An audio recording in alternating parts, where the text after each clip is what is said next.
2 Corinthians 4:3. But if our gospel be hid, it is hid to them that are lost. So I think this verse should give us confidence that the evangelical gospel is true, while the Catholic religion is false. Because it says that the gospel is hidden to those who are lost, implying, in other words, that if you meet a random unsaved person, chances are, astronomically likely, they do not understand the gospel. Now, in my experience, this is consistently true. I cannot count the number of times I've met someone and they've been like, "What, you mean we don't have to do anything? It's entirely Jesus Christ? We're saved by his sacrifice alone? And no matter what we do in life, no matter what sin we've done or will continue to do, we will be saved no matter what?" The evidence that this is hidden is there are even people who go to church who, if you ask them, "Do you know for certain you will go to heaven when you die?" A lot of them will say, "Well, no, I don't know for certain. That information is unknown to me." I mean, the obvious example being the President of the United States. Alternatively, what they'll do is they'll say,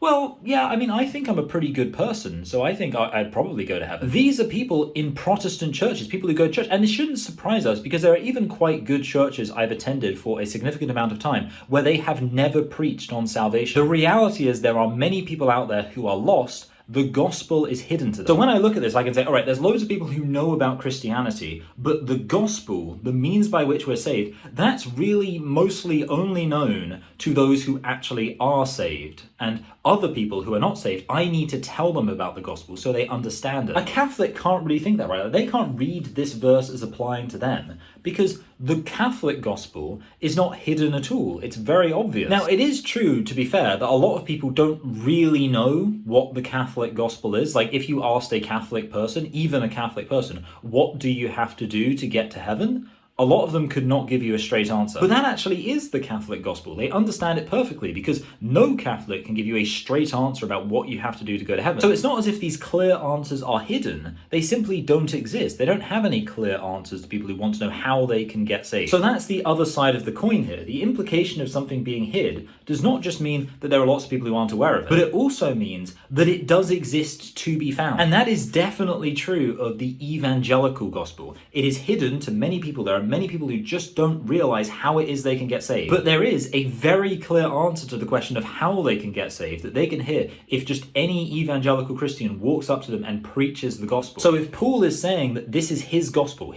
is hidden and it's hidden to those who are lost, I have a lot of confidence knowing that is true of my gospel as well. Catholics, on the other hand, the gospel isn't hidden and it doesn't really exist to be found in the first place.